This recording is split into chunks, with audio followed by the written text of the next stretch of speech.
What will be clear if a man spends a lot of time doing things for his mother is that he has the sense that his mother owns him.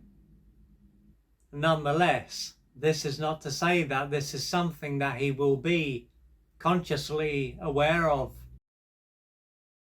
Therefore, if it was put forward to him that he is behaving as though his mother owns him, he might look confused. Along with this, he might even become defensive and say that this is not true or something similar. But if he typically says yes when his mother wants him to do something and directs a lot of his time and energy toward her, he will act more like her possession than an autonomous human being. Also, if she wants to hug or touch him, for instance, he could allow her to. With this in mind, if he does deny that his mother owns him, his behavior will tell a different story. What this is likely to show is that this is just what is normal, which is stopping him from being able to see clearly. Additionally, if he were to face up to what is going on, it is likely to be too much for him to handle. So, by blocking out reality and behaving in the same way, he is able to keep it together and function.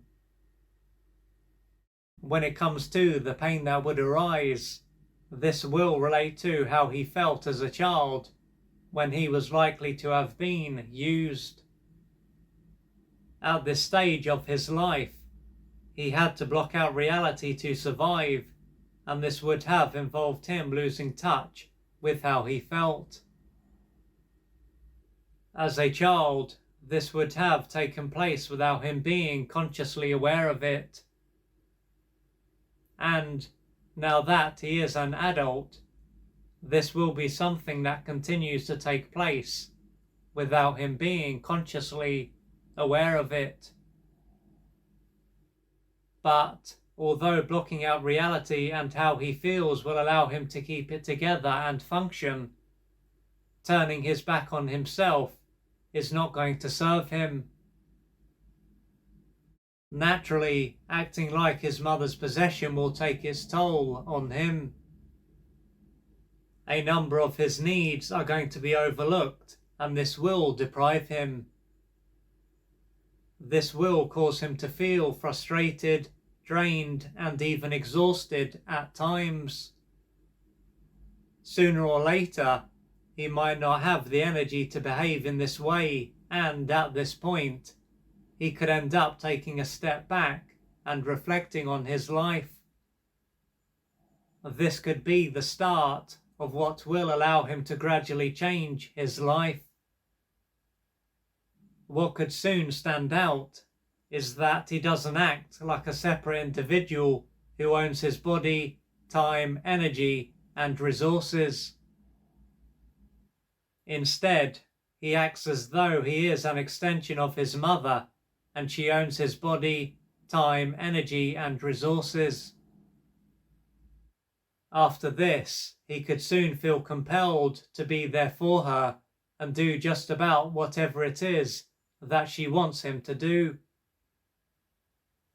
At this point, he could wonder why he doesn't have the sense that he owns himself. If he were to imagine saying that he can't do something to his mother because he hasn't got time, for instance, he could feel anxious and fearful. After this, he could be filled with guilt and shame. From this, it will be clear that he doesn't feel safe enough to own himself, and that this is seen as something that is bad. But while this is how he feels, it is safe for him to do what is right for him, and this is the right thing for him to do. However, to find out why he doesn't realize this at the core of his being, it will be necessary to look into what his early years were like. This is likely to have been a stage of his life when his mother and perhaps his father were unable to accept that he was a separate human being who had his own needs, feelings, and life to lead. Apart from taking care of his basic needs, such as his need to sleep, eat, and be clothed, his other needs would have typically been overlooked.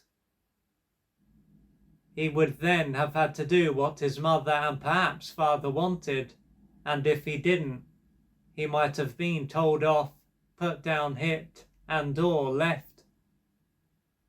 A stage of his life when he needed attuned parents who were able to love him was then a stage when he had to adapt to their needs and be who they wanted him to be.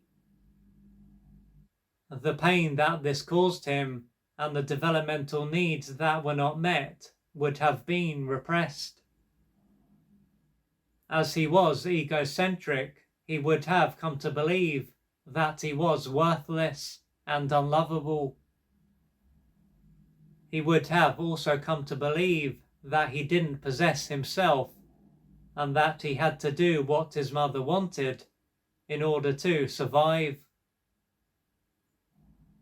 The truth is that he is not worthless or unlovable, and he owns himself, and he doesn't need to please his mother to be able to survive. For him to know this at an emotional level, he is likely to have a lot of inner work to do. So with that said, if you are a man who is in this position and you believe and feel as though your mother owns your time, your energy, your resources, and your attention and anything else, then please know that this is not the truth.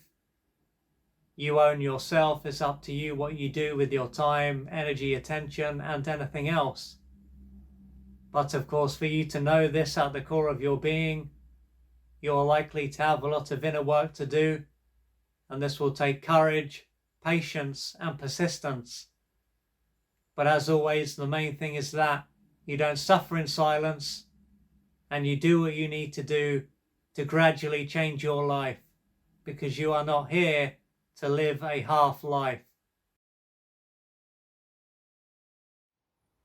If you'd like to find out more about the services that I offer, please go to www.oliverjrcooper.co.uk or email me at info@oliverjrcooper.co.uk, and I'm looking forward to assisting you on your journey.